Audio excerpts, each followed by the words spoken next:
Today I would like to shed light on why communication in long-distance relationships is extremely difficult. And I'd like to also talk about strategies that would help you improve your emotional connection and understanding in relationships. So the main thing that I have to think about is long-distance relationships face unique communication challenges due to the physical separation, which leads to emotional strain, misunderstandings, and feelings of disconnect, which can be mitigated through intentional communication strategies. Picture this.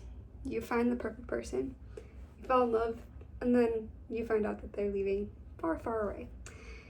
And somehow you guys keep it up, you talk every day, but it always feels like there's something missing.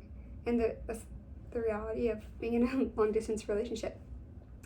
As someone who's been in a long-distance relationship, I understand the frustration of not being able to fully express yourself or feel understood.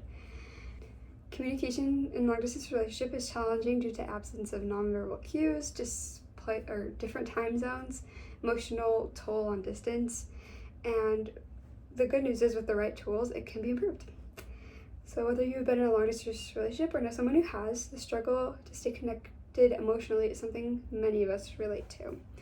Today I'll be talking about the impact of missing nonverbal communication, challenges posted by different schedules and time zones, and how emotional strain affects communication in long-distance relationships. So for the first part, the impact of missing nonverbal communication.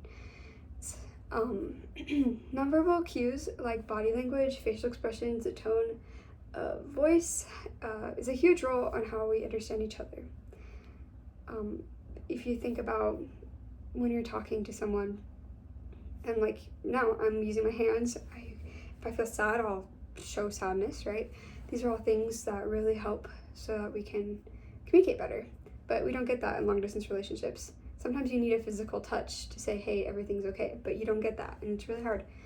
So, without these cues, there's a big strain, and sometimes miscommunication is more likely and leads to more arguments.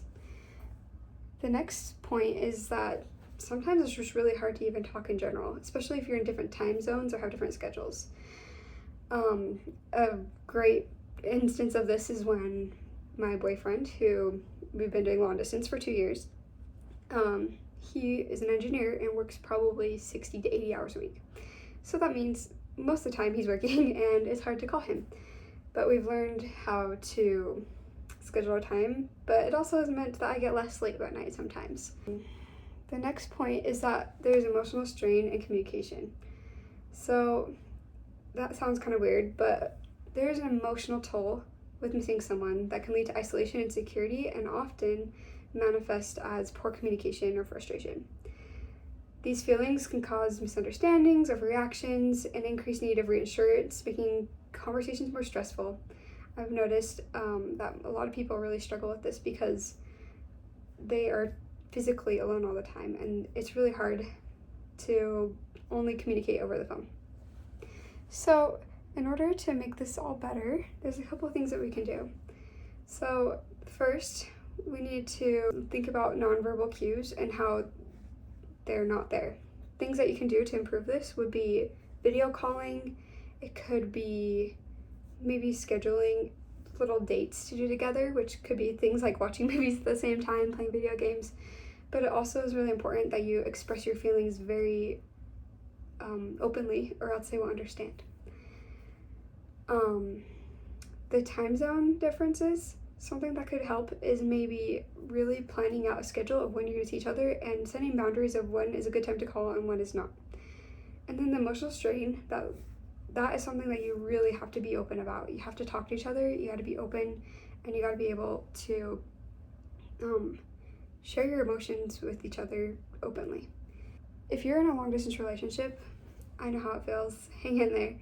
You're not the only one. But there are some important things you need to think about. You need to prioritize your intentional communication, set regular times to talk, and be clear about your emotions. Use technology like video calls to bridge the gap and encourage others to advocate for the importance of maintaining emotional connection in relationships. The last thought I'd like to leave you with is a quote by Benjamin Franklin that says, "Absence sharpens love and presence strengthens it." Meaning, when you're far away from each other, it helps you really feel the connection and know that it's all worth it in the end. And presence, being emotionally there for them, really makes you a lot stronger. Thank you.